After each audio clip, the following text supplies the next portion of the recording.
Hello everyone, I am Abha Verma and today's topic is the growth of Sufism. Before starting the chapter, it is necessary to study the sources of this topic. So there are main sources. First one is the Kashful Mahjoob. It was written by Usman Hujwiri and it gives the idea of the traditions which were going on out of the continent, out of the subcontinent, India, and which influenced the Sufi thoughts in India. Second one is Malfuzat. Malfuzat means collection of conversations of Sufi saint, especially of Sheikh Nizamuddin Aulia. Third, Maktubat. Maktubat means collection of letters which were written by the master, Sufi masters, to his disciples. Last one is Tazkiras. It literally means to mention and memorialize. This is related with the biographies of saints. These are the sources, books written in the Arabic and the Persian. What was Sufism? What was the meaning of Sufism? Actually, there are many meanings given by the authors or historians. First one is this word is coined in the 19th century in English. Second, before it, this word was known as Tasawwuf. Tasawwuf means Sufism. Suf means the wool which was used by the Sufis. The coarse woolen were worn by the Sufis, that is why they were known as Sufis. Another word is Safa, Safa means pure, and another word is Sufa. Sufa was the platform outside the Prophet's mosque where he used to discuss the ideology and the faith. Who were Sufis? Sufis was a group of religious minded people. They opposed the caliphate as a religious and political institution. Caliphate, you have studied up in your 11th class in the chapter 4, Central Islamic Lands. Caliph were the deputy to the prophet. So they started becoming religious and political preachers, and Sufis opposed these people, their materialistic life. Critical of the dogmatic definitions of Quran, they criticized the principles of Quran. They were against the rigidness of the Quran. They explained the principles of Quran according to themselves. So they interpreted the points of Quran, they interpreted the principles of Quran, norms of Quran on their personal experience. They believe in the salvation through devotion to God. What was the ideology of Sufism? You can get the question in your CBSE exams that write down the main features of Sufism. So answer goes like this. Sufism highlighted the essential of love and devotion to God. They believed in the service to humanity as the service to God. They observed self-discipline, austerity, and asceticism. Sufism emphasized on good actions, meditations, performance of prayers and pilgrimages, repentance for sins, fasting, charity, and suppression of passions by austere practices.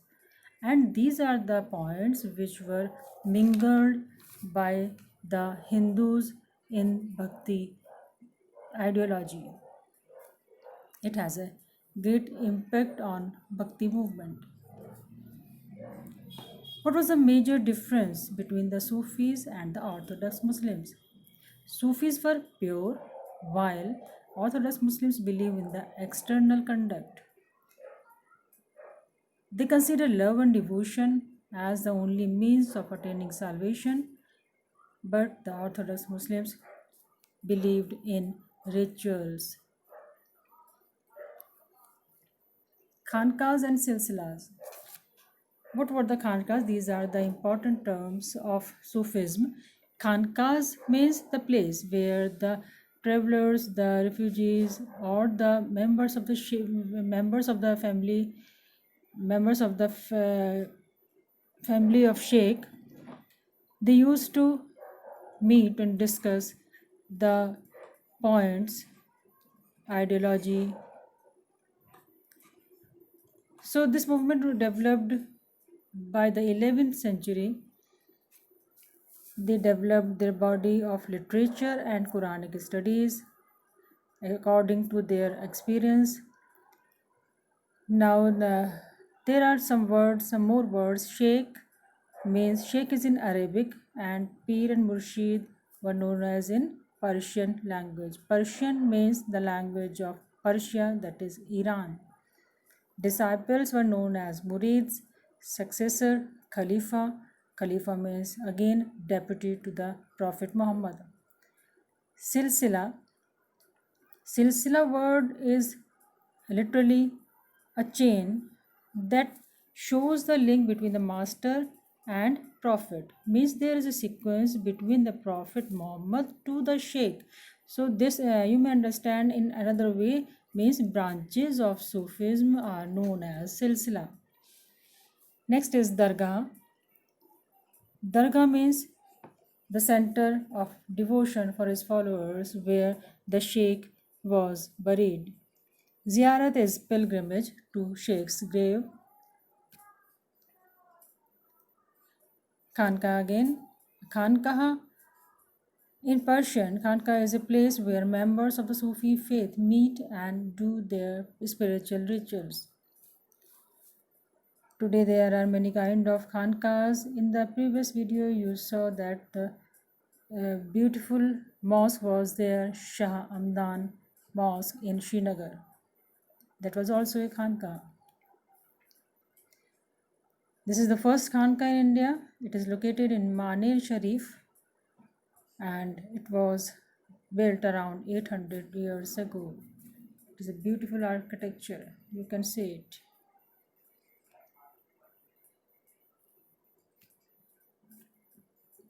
Another mosque, Haruni Tomb, named after Harun al-Rashid. It is in Tus, Iran. Dargah of Khwaja Garib Nawaz at Ajmer. Khwaja Garib Nawaz was also known as Khwaja Muinuddin Chishti. Akbar used to go to Ajmer to visit the Dargah of Khwaja Chishti. He went 14 times in his reign, in his lifetime.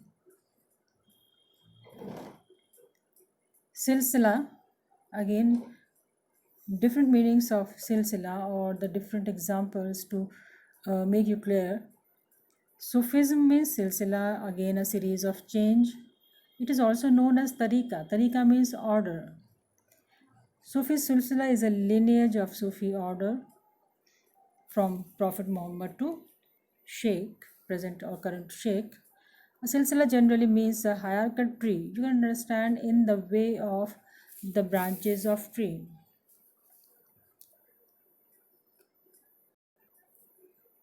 Main silsilas in India.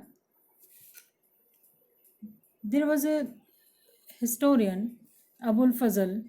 Abul Fazl was in the court of Akbar and he wrote down an important document, that is Aine Akbari. Aine Akbari gives the description about the revenue system during the period of Akbar. So he writes down that there were 14 silsilas in India.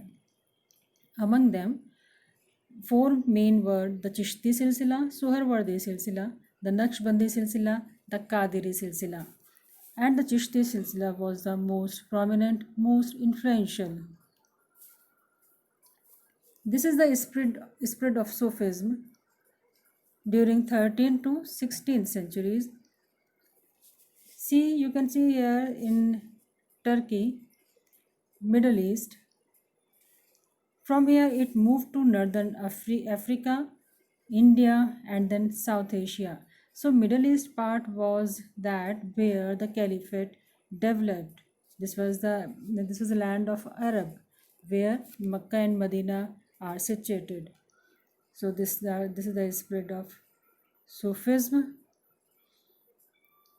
Spread of Sufism, you can see the caliphate very clearly.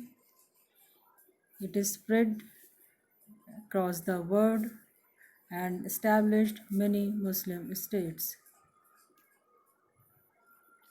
Who were radical or Be-Sharia Sufis? Sufis are actually divided into two categories, two parts, Be-Sharia and Ba-Sharia. Be means without. So, who were Be-Sharias? The Be-Sharias were those Sufi saints who did not believe in Sharia. Now, what is the meaning of Sharia?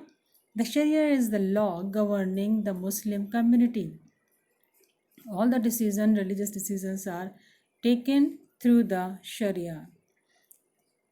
Some mistakes took for radical interpretation of Sufi ideas. What was the ideology of Be-Sharias?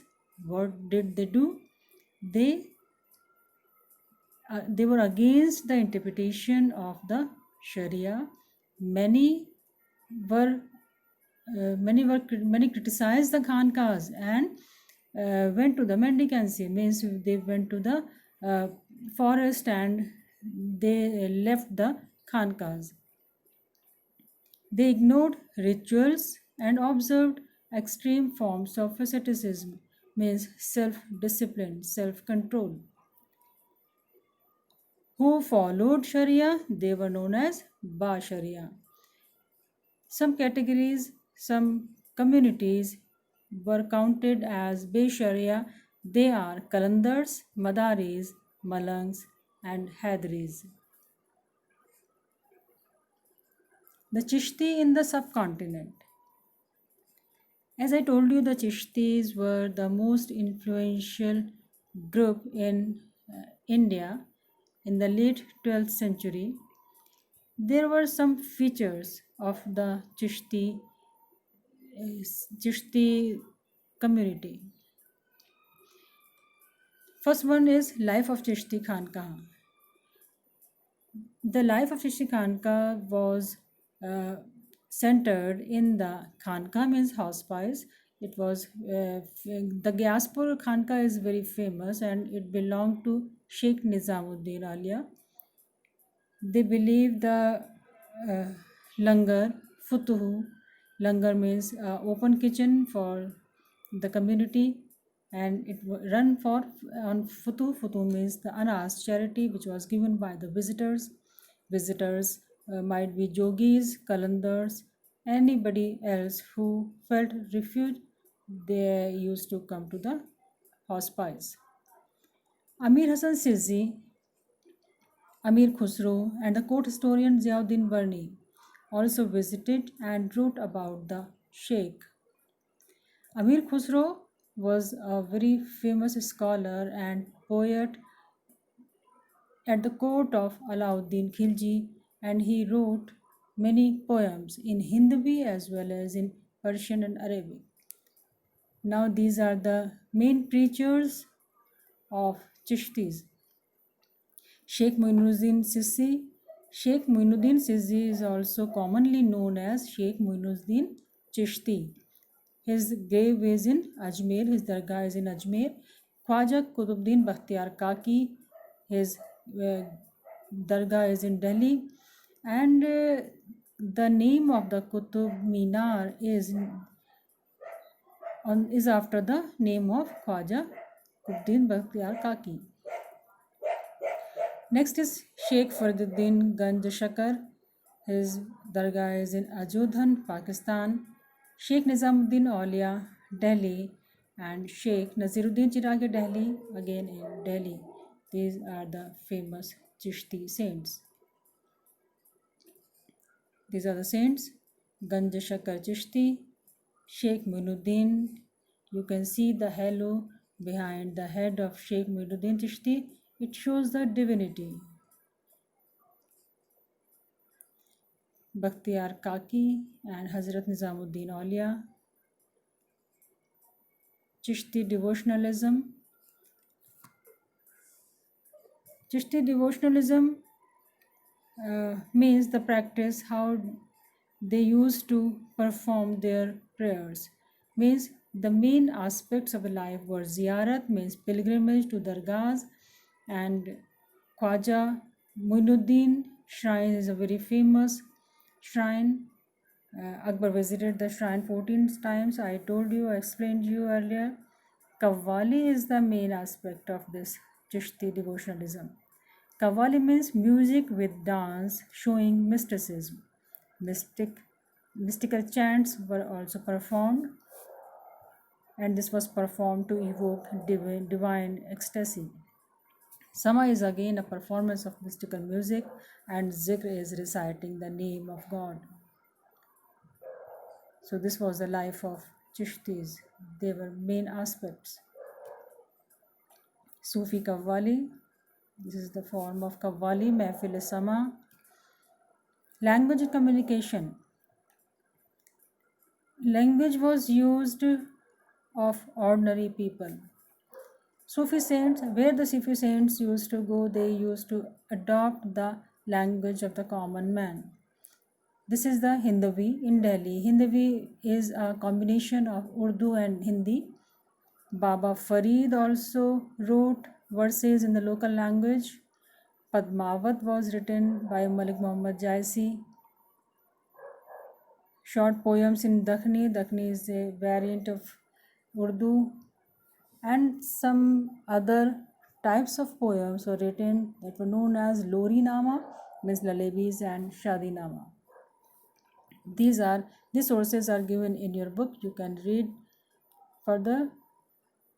This is a picture of Basant celebration. Basant was started by Amir Khusro. Amir Khusro's teacher was Nizamuddin Aulia in Delhi, and he adopted the language Hindavi. He wrote in Hindavi, and these poems, many poems are given in the Hindi books also. So Amir Khusro was a very famous poet. And Basant was the festival of Hindus, and it was celebrated by the Sufis. Here you can see the dissemination of both the cultures. See again the celebration of Basant. This is the Qawwali being performed at Dargah. Sufis and the state. There is a question that what Sufis wanted from the state, the rulers, and what rulers wanted from the Sufis. It is very clear that they both wanted support of each other. Here, Sufis accepted the charity, donations, land that was tax-free, and in lieu of that, kings demonstrated their wealth, their power, and they wanted legitimation from the Sufi saints. They wanted blessings, as Akbar wanted blessings when he got the child as a boon, or he won some victories.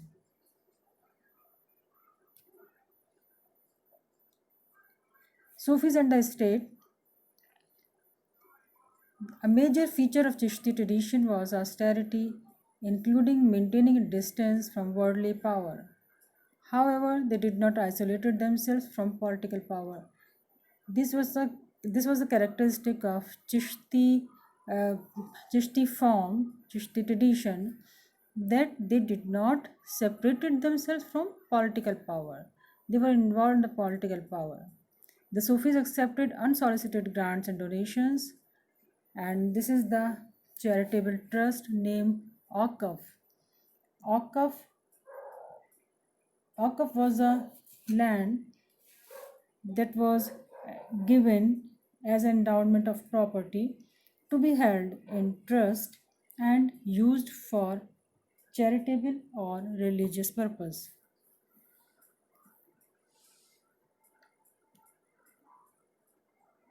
Thank you. Next topic would be taken in the next video.